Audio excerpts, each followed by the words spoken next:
What begins as a quiet act of kindness by Karoline Leavitt, the youngest White House press secretary, quickly spirals into a high-altitude conspiracy filled with secrets, betrayal, and bravery at 30,000 feet. Karoline Leavitt exhaled the moment she stepped onto the sleek, gray-carpeted floor of the government-chartered jet. After 3 grueling days of back-to-back policy panels, high-stakes interviews, and endless handshakes at the Palm Springs National Security Retreat, she was finally heading home. To Washington, to the pressure cooker. But for now, this flight was her pocket of peace. The aircraft wasn't a typical commercial liner. It was a specialized government jet, one of a handful used by senior White House officials and military brass. Its interior gleamed with soft lighting, minimalist leather seats, and discreet security features no civilian flight would ever display. Karoline, the youngest White House press secretary in U.S. history, moved with practiced ease down the aisle, her leather tote swinging gently at her side. She wasn't dressed for press, no polished suit or stiff heels, just a casual navy sweater and slacks, though the calm on her face still carried the weight of headlines. Her phone buzzed for the 5th time, probably another cryptic message from the Deputy Chief of Staff, but she silenced it without looking. She needed the next few hours to be quiet. She was scheduled to appear on 3 Sunday shows, prepare talking points for a crisis they weren't allowed to call a crisis, and finesse a narrative that would land without shaking the markets. But all of that could wait until they landed. As she found her assigned seat, 1A, front left, Karoline let herself lean back slightly, her hand running along the cool stitching of the armrest.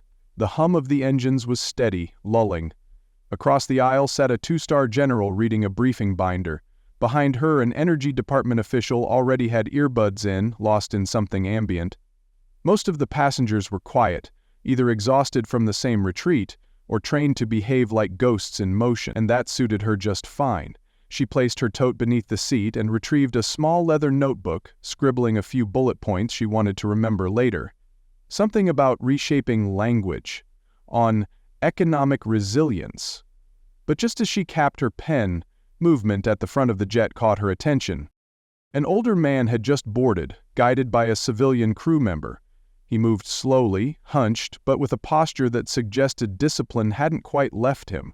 His coat was out of place, worn canvas like something from a different decade, and pinned to its collar was a faded insignia, DIA, the Defense Intelligence Agency, not something handed out at retirement parties.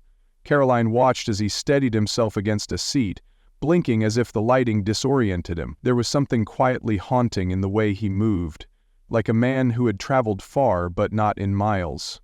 He clutched a scuffed black duffel that looked like it hadn't been opened in years, and though no one else seemed to notice him, Karoline did. In fact, she couldn't stop looking. Something about him felt off. But she didn't yet know how far from normal this flight was about to go. Karoline watched the old man shuffle further down the aisle, gripping each seat back like a soldier navigating uncertain terrain. Despite the luxury of the jet's interior, it was clear he didn't belong. Not in the polished, whispered world of political operatives and DC elite. His coat was threadbare, his boots military-ish but cracked with time, and his eyes scanned the cabin with the wariness of someone who had learned the hard way not to trust first glances. The seat he was assigned, 6B, was tucked toward the back beside the engine hume and just in front of the lavatory. It felt wrong. Something in Karoline's chest tightened. She glanced at her ticket again. 1A, plush, wide seat, silk pillow. Legroom for days. A sanctuary. She stood abruptly. Before she could second-guess herself, she stepped out into the aisle and approached the man. "Sir," she said gently, her voice modulated to be calm but authoritative. The man looked up slowly, his pale eyes meeting hers with quiet suspicion. "Yes?" he rasped, his voice sandpaper over gravel. "I'd be honored if you took my seat," she said, offering a polite smile and a small nod toward the front of the plane. For a heartbeat, silence stretched between them. Then he blinked. "Your seat?" "First class," she confirmed. "It's not charity. It's respect. You've earned it." She expected resistance, but instead he let out a dry chuckle and said, "That's a first." She reached for his bag before he could protest, but he held it tight. "No," he said, I'll carry it." She didn't argue. A flight attendant named Priya noticed the exchange and stepped forward, eyebrow arched. "Everything all right here?" "All good," Karoline replied. "We're switching seats." The murmurs started immediately. A DOE official 2 rows back paused his email to glance over. A junior Treasury staffer across the aisle lowered her book, and Eve Callahan, seated a few feet away, watched with faint intrigue, her eyes narrowing just slightly.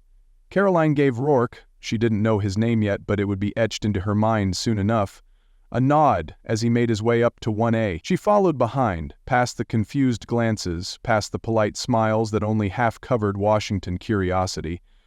As she reached seat 6B and sank down between 2 rigid armrests, Karoline could still feel the burn of eyes on her. She didn't do it for attention. She didn't even do it to feel good about herself. It had just felt right. But as she adjusted her posture and pulled her tote close to her knees, a quiet voice from the seat beside her cut through her thoughts. "You know who that is, right?" Karoline turned.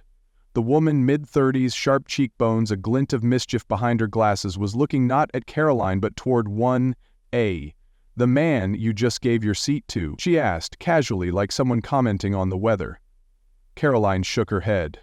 "Should I?" The woman smiled, something curious dancing in her voice. "That's not just some veteran. That's Elias Rourke, and if the rumors are even half true, you just changed the course of your life." Karoline turned slightly in her seat, trying to get another look at the old man now resting where she had been moments earlier. Elias Rourke sat still, unnervingly so, his hands folded over the scuffed duffel bag, nestled against his legs like it carried something more precious than clothes. He wasn't sipping a drink or scrolling through a phone like the others in first class. He just sat there, watching, waiting. "What do you mean?" Karoline asked, keeping her voice low. The woman beside her, Eve Callahan, as her press badge still clipped to her tote read, glanced around before leaning in. "He's not your typical veteran. Rourke used to be DIA, real shadow ops, not the kind that test equipment or shuffle papers. He ran operations no one admits ever existed." Karoline furrowed her brow. "That insignia on his coat?" Eve nodded. "From a division that was allegedly shut down in the ADS. Only a few people ever made it out, and those who did, disappeared." Karoline almost laughed, but something in Eve's tone made her hesitate. This wasn't a joke or a puffed-up story. "Are you telling me the Defense Intelligence Agency let some ghost from the Cold War board a White House jet?" Eve shrugged. "Or they didn't know he'd be here. Either way, you just gave your seat and a direct line of access to someone the government hasn't publicly acknowledged in 40 years. Karoline shifted uncomfortably. "How do you know all this?" Eve gave a wry grin. "I used to cover military intelligence before I took the aviation beat." Rourke was whispered about even then. Some say he was part of a post-Vietnam retrieval unit that didn't just extract assets, they cleaned up loose ends. Permanently. Karoline glanced up again. Rourke hadn't moved. But then, as if he knew he was being discussed, he slowly turned his head and looked straight at her. Their eyes met. It wasn't just a glance. It was a deliberate, piercing stare that seemed to unspool every thread of denial she had left. It wasn't unkind, but it was surgical, clinical, like he was cataloging her reaction. And then, just as calmly, he gave her a single nod. A nod not of gratitude but of recognition. Karoline turned back quickly, pulse quickening. "Okay," she whispered. "Let's say you're right. Let's say he's not just another old spook. Why now? Why here?" Eve's eyes darkened. "Maybe it's not a coincidence. Maybe you weren't supposed to notice him. Maybe someone else was supposed to." Karoline leaned back in her seat, heart hammering. The jet was still gliding smoothly above the Rockies, the cabin quiet with the low hum of flight. But everything inside her buzzed with unease.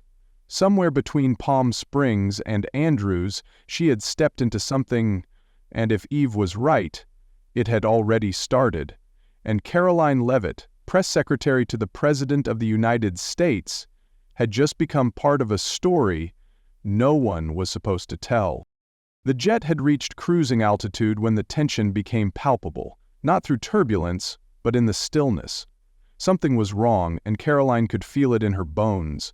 The air felt charged, like the seconds before a storm. Her instincts, honed in press rooms, situation briefings, and closed-door negotiations, were screaming now.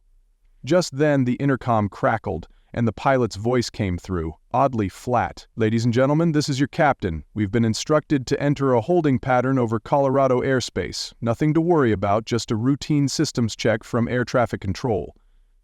That didn't make sense. Karoline had been on more flights than she could count. Holding patterns were for weather, congestion, emergencies. This wasn't that.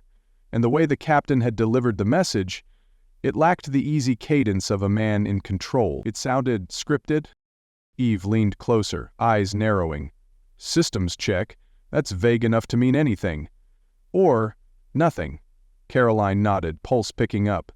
She glanced again at Rourke in first class.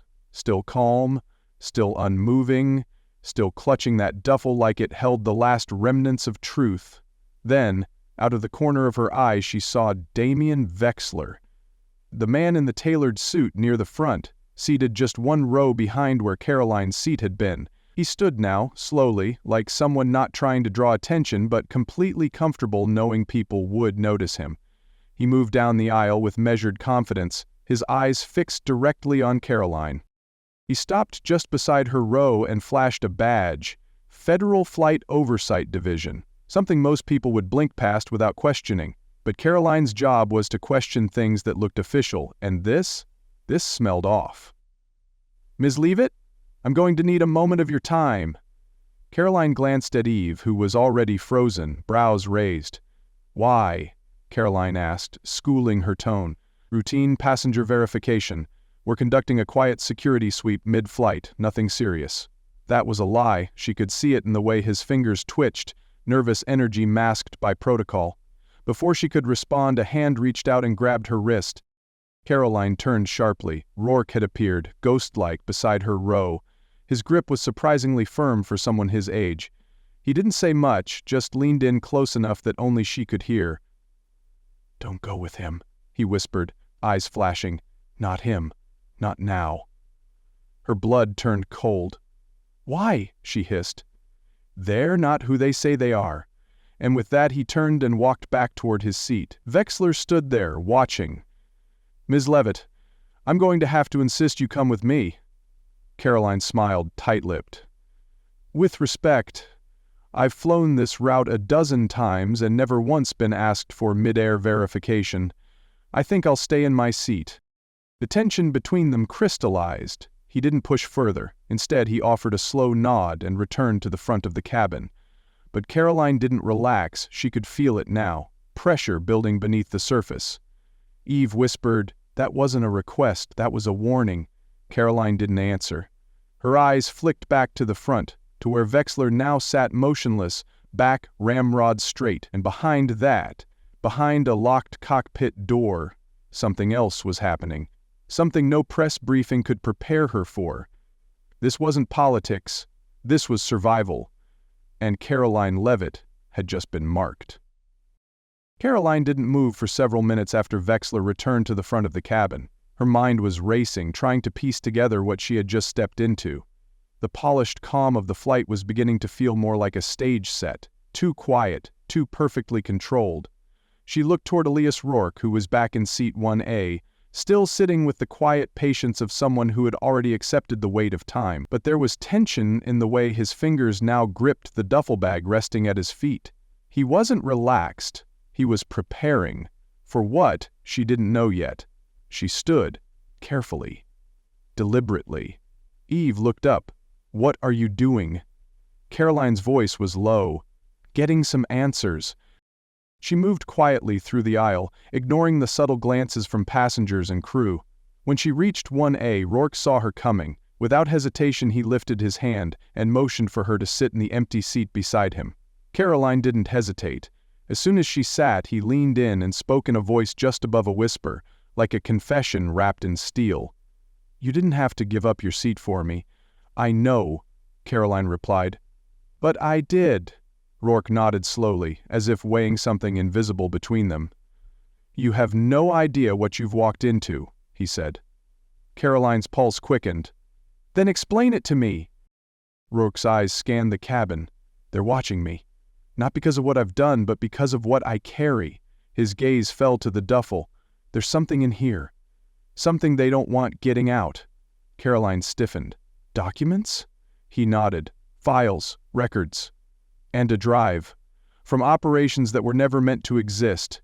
The kind they scrubbed from archives, but someone kept copies. He let that hang in the air for a moment. I was one of the ones who kept them. She stared at him. And now they know. They've always known, but I went dark for 30 years. They thought I died. I didn't. His voice hardened. And now? I'm done hiding. Karoline swallowed. Why give them to me? Rourke turned, looked at her squarely. Because you didn't look away. When everyone else on this plane ignored me, you didn't. And that tells me one thing. You might actually do something with it. She looked down at the duffel bag. Her hands trembled as she reached for it. Are you sure? She whispered. Rourke's face was unreadable. If they take me, they'll search it. But they won't expect I handed it off. She unzipped the side just enough to glimpse inside. Tucked beneath a faded shirt was a sealed envelope marked with a crimson stripe and the Department of Defense insignia. Below that, a metallic glint, a flash drive, buried and taped to the bag's inner lining. Karoline zipped it closed, heart pounding.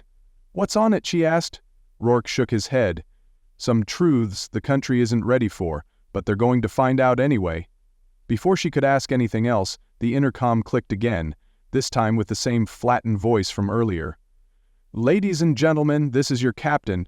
Due to operational logistics, we'll be making a minor course adjustment. The words were innocuous, but Karoline heard what wasn't being said. Rourke turned his head slowly, his voice suddenly sharp. That's not him. The captain, she whispered. Rourke gave her a grim look. They've already started. The cabin had returned to its eerie quiet, but Karoline's skin was crawling. She kept one hand firmly on Rourke's duffel beneath her seat, the weight of it pressing against her shin like a ticking clock. She could still hear the captain's strange announcement ringing in her ears.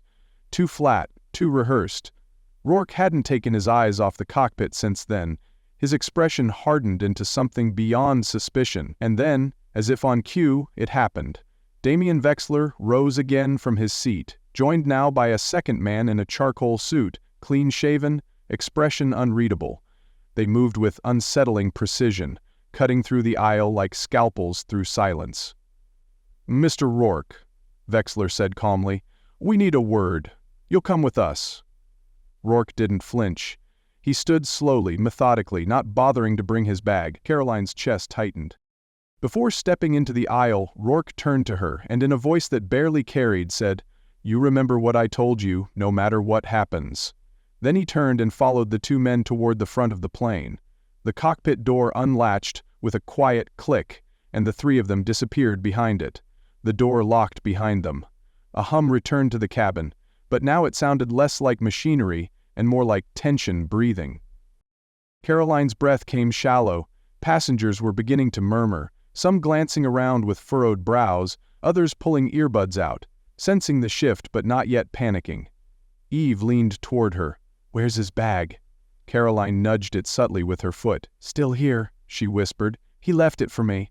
Eve's expression changed, no longer just curious but calculating. Then we have a problem, because if they find out, they'll come for you next. Just then the plane lurched violently, dropping without warning. A collective gasp erupted as cups toppled, bags fell from seats, and passengers gripped armrests with white knuckles. Karoline grabbed the headrest in front of her, her heart punching against her ribs. This wasn't a bump, this was a dive. A second later the oxygen masks dropped with a mechanical hiss, swinging like pendulums in a storm. The overhead voice came on, cold and calm. Please place the oxygen mask over your nose and mouth and breathe normally. But nothing about this was normal. Karoline shoved the mask over her face, trying to breathe, trying to think. Rourke was gone, the cockpit was locked, the two agents hadn't returned, and the flight crew? Now strapped into their jump seats, exchanging panicked glances. One flight attendant, wide-eyed, tried knocking on the cockpit door. Captain, she called. Eve gripped Karoline's forearm. This isn't turbulence, she said. Karoline didn't answer. Her hand moved instinctively to the duffel beneath her seat. Whatever was in that bag, it was bigger than just military files.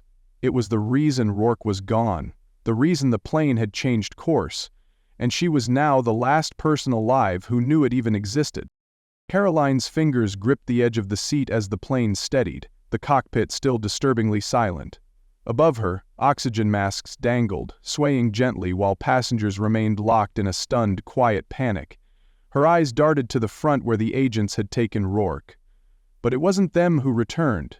It was Wexler, alone, emerging from the cockpit like a shadow turned solid. Though composed, something about him had changed. His walk quicker, his jaw clenched, his eyes locked immediately on her. He approached, voice low but laced with threat. "Ms. Leavitt, you need to come with me. Now." Karoline didn't move. She knew if she followed she might not return, just like Rourke. Around her, passengers stirred, sensing something wrong. Eve stiffened. Karoline raised her voice just enough to carry. "If I go with you, everyone here is going to ask why a White House press secretary is being pulled aside by someone flashing a fake badge." Wexler's gaze faltered. Murmurs rippled through the rows.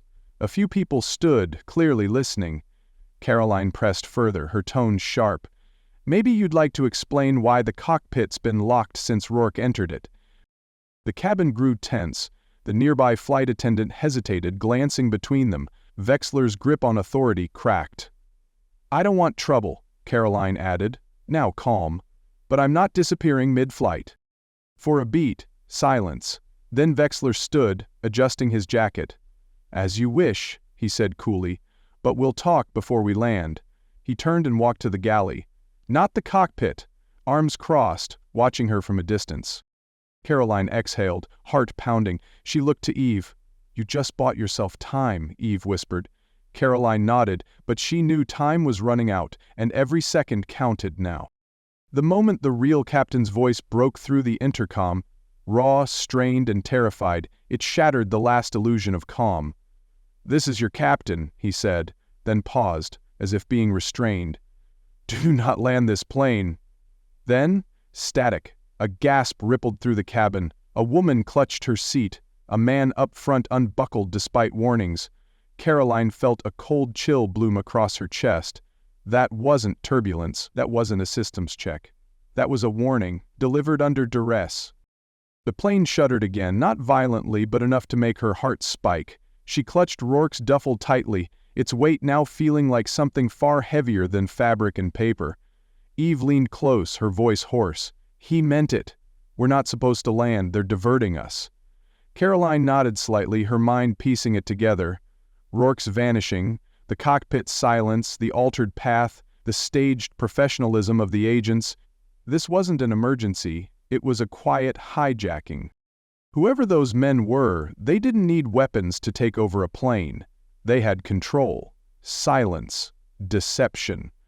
A silent coup at 30,000 feet.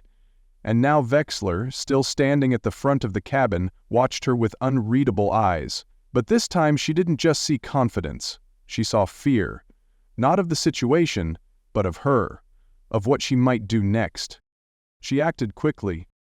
Unzipping the duffel just an inch, her fingers brushed past the sealed Department of Defense envelope and found the flash drive, tucked into a hidden pocket. She palmed it, slid it into the inner lining of her blazer, and zipped the bag shut again. If anyone searched her now, they'd find nothing, unless they knew exactly where to look. "We have to assume Rourke's gone," Karoline whispered to Eve. "They've either detained him or worse." Eve's face darkened. "What's on that drive?"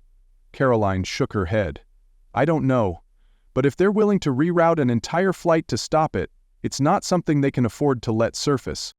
Another jolt hit the aircraft, harder this time.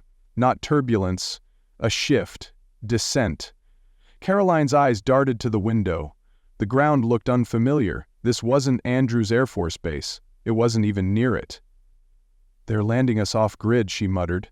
"A private airstrip, maybe, somewhere no one's watching." A flight attendant approached, voice low.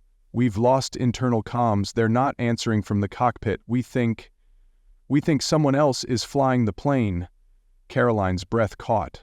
The last pretense of normalcy vanished. She stood, calm but determined, and retrieved her carry-on. She slipped the duffel inside, buried it under notebooks and clutter. Returning to her seat, she leaned toward Eve. "When we land, take this bag. My backup." She pointed to the second tote.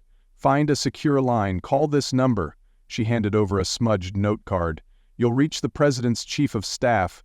Tell him everything. Tell him to find me." Eve blinked.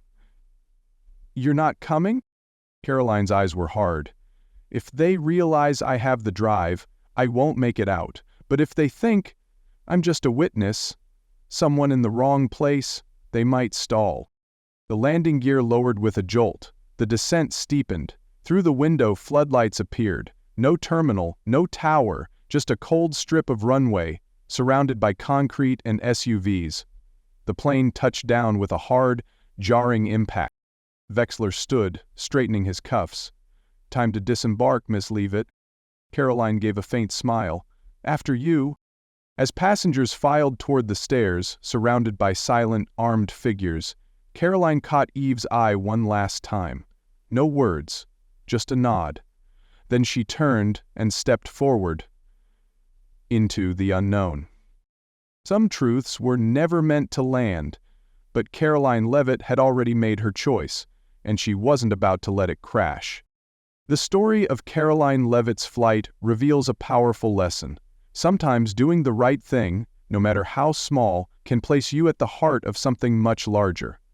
What began as a simple act of kindness, offering a seat to an aging stranger, became a catalyst for uncovering buried truths and The story also underscores that true leadership isn't always about commanding from a podium.